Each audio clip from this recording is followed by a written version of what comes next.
नमस्कार दोस्तों, स्वागत है आप सभी का आज के मुख्य समाचार के इस वीडियो में। जी हां दोस्तों, मोदी सरकार की तरफ से बड़ी और महत्वपूर्ण खबर की अपडेट निकल कर आ रही है, जिसकी सटीक जानकारी हम आपको इस वीडियो में देंगे। बस आप इस वीडियो के साथ अंत तक बने रहें। लेकिन उससे पहले आपसे एक छोटी सी रिक्वेस्ट है, मुझे इस वीडियो को बनाने में बहुत मेहनत लगती है, तो इस मेहनत के लिए वीडियो पर एक लाइक जरूर कीजिएगा। साथ ही वीडियो के नीचे दिए गए इस लाल बटन को दबाकर चैनल को सब्सक्राइब कीजिएगा और इस घंटी को भी दबाइए ताकि आपको दिन भर की बड़ी खबरों की जानकारी लगातार मिलती रहे। तो चलिए दोस्तों, एक एक करके सभी बड़ी खबरों के बारे में जान लेते हैं। तो दोस्तों, आज की पहली बड़ी खबर की अपडेट की बात करें तो एलएसी पर हारेगा चीन, सेना को ताकतवर बनाने के लिए डीआरडीओ ने बनाई ये शानदार डिवाइस। जी हाँ, बर्फीले और ऊंचाई वाले इलाकों में बॉर्डर पर कड़ाके की ठंड से जूझ रहे भारतीय सेना के जवानों के लिए डीआरडीओ ने बहुत खास तोहफा दिया है। देश की रक्षा के लिए जम्मू कश्मीर, पूर्वी लद्दाख और सियाचिन की सीमाओं पर तैनात सेना के जाबाज जवानों के लिए डीआरडीओ ने हिमतापक नाम की एक खास डिवाइस बनाई है जो जवानों को सुरक्षित रखेगी। आपको बता दें कि हिमतापक एक स्पेस हीटिंग डिवाइस है जो ये सुनिश्चित करेगी कि जवानों की मौत ब्लैक ब्लास्ट और कार्बन मोनोऑक्साइड के जहर की वजह से न हो। भारतीय सेना ने इस डिवाइस के मैन्युफैक्चरर्स को 420 करोड़ रुपए का ऑर्डर दिया है। इन्हें सेना व आईटीबीपी के उन सभी नए आवासों में लगाया जाएगा जहां तापमान बहुत कम रहता है। साथ ही डीआरडीओ ने बर्फीले सीमा क्षेत्रों में जवानों को पीने के पानी की सामान्य दूर रखने के लिए सोलर स्नो मेल्टर भी बनाया है। ये उपकरण हर घंटे 5 से 7 लीटर पीने का पानी उपलब्ध करा सकता है, जिससे सीमा पर शून्य से नीचे तापमान वाले इलाकों में तैनात जवानों को पीने के पानी की परेशानी का सामना नहीं करना पड़ेगा। इससे जवान सीमा की सुरक्षा बेहतर तरीके से कर सकेंगे। और अगली बड़ी खबर की बात करें तो एक बार फिर 100 रुपए का नया नोट लाने की तैयारी में मोदी सरकार। जानिए क्या होगा फायदा। जी हाँ, जल्द ही 100 रुपए के नोट में बड़ा बदलाव होने वाला है, जिसके लिए मोदी सरकार ने भी इसकी मंजूरी दे दी है। शुरुआत में इन नोटों को 5 केंद्रों पर प्रयोग के तौर पर जारी किया जाएगा। आरबीआई की ओर से शिमला, जयपुर, भुवनेश्वर, मैसूर और कोच्चि में प्रायोगिक प्रशिक्षण आधार पर 100 रुपए मूल्य के अरब वार्निश लगे बैंक नोटों की शुरुआत करने की मंजूरी दी गई है। वार्निश लगे नोटों की आयु लंबी होगी और ये जल्दी खराब नहीं होंगे। हालांकि इससे नोटों को तैयार करने की लागत में इजाफा हो जाएगा। वार्निश का अर्थ नोट पर एक और लेयर बढ़ाए जाने से है, जो एक तरह की प्लास्टिक कोटिंग होती है। इससे नोट पर पानी पड़ने का असर नहीं होता। वार्निश नोट पर एक विशेष परत चढ़ी होती है। ये परत नोट को जल्द नहीं फटने देती है। इसके अलावा नोट आसानी से गंदे भी नहीं होते हैं। दुनिया भर के कई देशों में ऐसे नोटों का इस्तेमाल किया जा रहा है, लेकिन भारत में अपने आप में ये पहला प्रयोग है। अब भारत में भी वार्निश नोटों का प्रयोग मौजूदा नोटों की जल्दी गंदे होने और कट फट जाने की समस्या से निपटा जा सकेगा। और अगली बड़ी खबर की बात करें तो कोरोना संकट के बीच महंगाई का झटका, साबुन, तेल और पैकेट बंद सामानों की कीमतों में होगा इजाफा। जी हां, कोरोना संकट के बीच उपभोक्ताओं पर महंगाई की एक और मार पड़ने वाली है। उपभोक्ताओं को दैनिक इस्तेमाल में आने वाली वस्तुओं जैसे साबुन, खाद्य तेल और पैकेट बंद सामान खरीदने के लिए आने वाले दिन में अधिक कीमत चुकानी होगी। कच्चे माल की कीमत में बढ़ोतरी के चलते एफएमसीजी कंपनियों ने अपने उत्पादों की कीमत में बढ़ोतरी करने का फैसला किया है। कुछ एफएमसीजी कंपनियां जैसे मैरिको और अन्य ने अपने उत्पाद की कीमत बढ़ा चुके हैं। वहीं डाबर, पार्ले और पतंजलि जैसी कंपनियां स्थिति पर करीब से नजर रखे हुए हैं। एफएमसीजी कंपनियों का कहना है कि वो कच्चे माल की कीमत बढ़ने का असर अपने उत्पाद पर पड़ने का आकलन कर रहे हैं। हालांकि वो लंबे समय तक कीमत में बढ़ोतरी का फैसला नहीं टाल सकते हैं। आने वाले समय में वो कीमत को में बढ़ोतरी करेंगे। इसके साथ ही आपको बता दें कि कच्चे माल की कीमत में बढ़ोतरी के चलते LED TV, fridge, washing machine और दूसरे कुछ होम अप्लायंसेस की कीमतें 10% तक बढ़ सकती हैं, जिसका सीधा असर आम आदमी पर पड़ेगा। और अगली बड़ी खबर की बात करें तो चीन के चंगुल में फंसे नेपाल ने फिर उगला जहर। पीएम ओली ने कहा कि भारत से लेकर रहेंगे काला पानी और लिपुलेख। जी हाँ, चीन के चंगुल में फंसा नेपाल काला पानी, लिपुलेख और लिम्पियाधुरा को लेकर लगातार भारत को उकसाने की कोशिश कर रहा है। इन इलाकों को अपने नक्शे में शामिल करने के बाद भारत और नेपाल के बीच तनाव जारी है। हालांकि सीमा गतिरोध के चलते प्रभावित हुए द्विपक्षीय संबंधों को सामान्य के लिए जाने के प्रयास भी जारी है। मगर इस बीच नेपाल के प्रधानमंत्री केपी शर्मा ओली ने फिर इन इलाकों का राग अलापा है। केपी शर्मा ओली ने रविवार को कहा कि वो काला पानी, लिम्पियाधुरा और लिपुलेख क्षेत्र को भारत से वापस लेंगे। गौरतलब है कि नेपाल सरकार ने पिछले साल भारतीय क्षेत्र काला पानी, लिम्पियाधुरा और लिपुलेख के अपना होने का दावा करते विवादित नक्शा जारी किया था, जिसका भारत ने कड़े शब्दों में विरोध जताया था। नेपाल सरकार ने इसके लिए संविधान में संशोधन भी किया है। नेपाल के इस कदम के पीछे चीन का हाथ माना जाता है, क्योंकि केपी शर्मा ओली चीन की जिनपिंग सरकार से ज्यादा प्रभावित हैं। और अगली बड़ी खबर की बात करें तो चीनी फोन खरीदने से पहले 10 बार सोच लें, मोदी सरकार कभी भी कर सकती है बैन। जी हां, अगर आप किसी महासेल में चीनी फोन खरीदने का प्लान बना रहे हैं तो आपको सावधान हो जाना चाहिए। क्या पता आपके फोन खरीदते ही वो फोन आपके लिए किसी काम का ही न रहे। इस बात में किसी को कोई शक नहीं होना चाहिए कि डेटा चोरी के मामले में एक ऐप से कई ज्यादा खतरनाक होता है एक फोन। फोन के अंदर पहले से ही कई इनबिल्ट ऐप्स आती हैं, जिन्हें आपके डेटा तक पहुंचने के लिए अलग से किसी अनुमति की आवश्यकता नहीं होती है।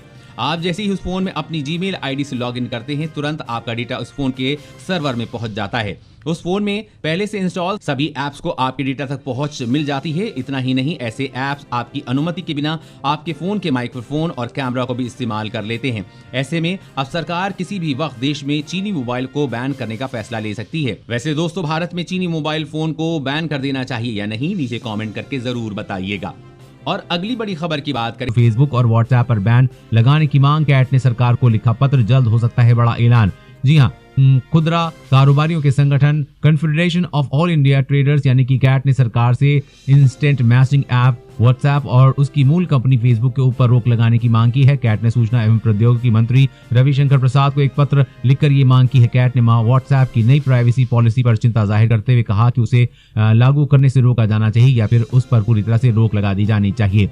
कैट ने कहा कि भारत में फेसबुक के 20 करोड़ से अधिक यूजर्स हैं और इसे हर यूजर्स के डेटा तक पहुंचने में सक्षम करने से न केवल अर्थव्यवस्था बल्कि देश की सुरक्षा के लिए भी गंभीर खतरा पैदा हो सकता है। हाल ही में व्हाट्सएप ने अपनी प्राइवेसी पॉलिसी को अपडेट किया है। ये प्राइवेसी पॉलिसी 8 फरवरी से लागू हो जाएगी। व्हाट्सएप ने इसमें बताया है कि वो कैसे यूजर्स के डेटा का प्रोसेस करती है और डेटा को फेसबुक के साथ किस तरह से शेयर करती है। अपडेट में ये भी कहा गया है कि व्हाट्सएप की सर्विस का उपयोग जारी रखने के लिए यूजर्स को 8 फरवरी 2021 तक नई शर्तों और नीतियों से सहमत होना होगा। वैसे दोस्तों, भारत में फेसबुक और व्हाट्सएप को बंद कर देना चाहिए या नहीं, नीचे कमेंट करके अपनी राय जरूर दें।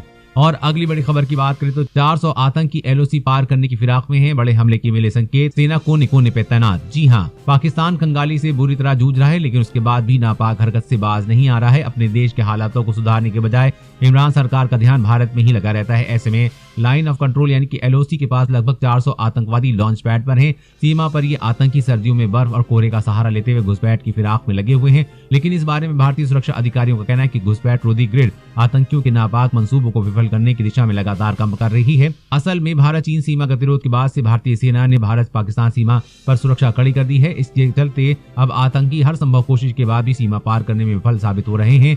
ऐसे में बॉर्डर पर आतंकवादियों द्वारा घुसपैठ की इस खबर की पुष्टि करते हुए एक अधिकारी ने बताया कि पीओके में एलओसी से लगे हुए इलाकों में विभिन्न लॉन्च पैड पर करीब 300 से 400 आतंकवादियों के होने की जानकारी मिली है। इसके बाद भारतीय सेना को हाई अलर्ट पर रखा गया है। साथ ही सीमा पर सर्च ऑपरेशन भी चलाया जा रहा है। उन्होंने बताया कि आतंकी जम्मू कश्मीर में घुसपैठ के लिए पूरी तरह से तैयार हैं।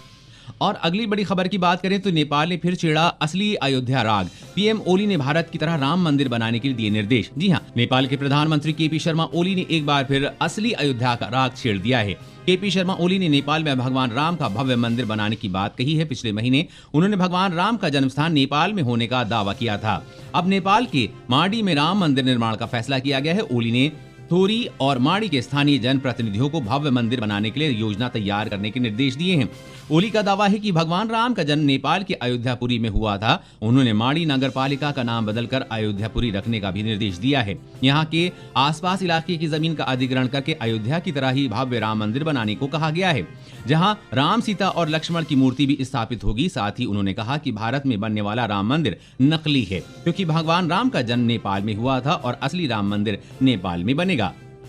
और अगली बड़ी खबर की बात करें तो दिल्ली और महाराष्ट्र में भी बर्ड फ्लू ने दे दी दस्तक। अब तक देश में 9 राज्यों में मचा हड़कंप। जी हां, एवियन इन्फ्लुएंजा यानी कि बर्ड फ्लू लगातार पांव पसार रहा है और इस तरह से अब देश के 9 राज्यों में फैल चुका है। केरल, राजस्थान, मध्य प्रदेश, हिमाचल प्रदेश, हरियाणा, गुजरात और उत्तर प्रदेश के बाद अब दिल्ली और महाराष्ट्र में भी बर्ड फ्लू ने दस्तक दे दी है। दिल्ली में लिए गए सैंपल में 8 की पुष्टि हो गई है। दिल्ली के पशुपालन विभाग ने कहा है कि मृत कौवों और बत्तखों के 8 नमूनों के परीक्षण के बाद दिल्ली में बर्ड फ्लू की पुष्टि हुई है। एवियन फ्लू के जरिए सभी नमूनों का परीक्षण सकारात्मक रहा है। इसे देखते हुए अब सभी राज्यों ने सतर्कता बढ़ा दी है।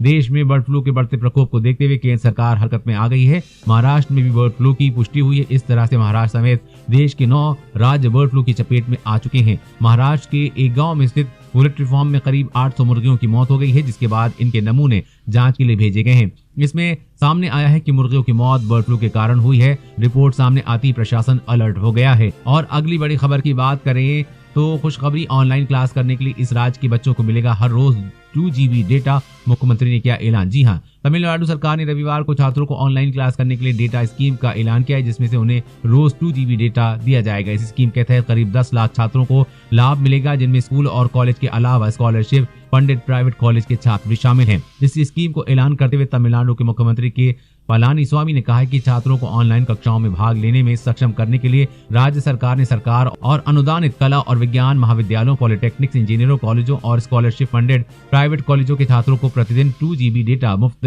देने की घोषणा की है। इसके साथ उन्होंने छात्रों से मुफ्त डेटा का उपयोग ऑनलाइन लर्निंग करने में कहा है। मुफ्त डेटा के अलावा तमिलनाडु सरकार और सहायता प्राप्त कॉलेज के छात्रों को मुफ्त लैपटॉप भी दे रही है।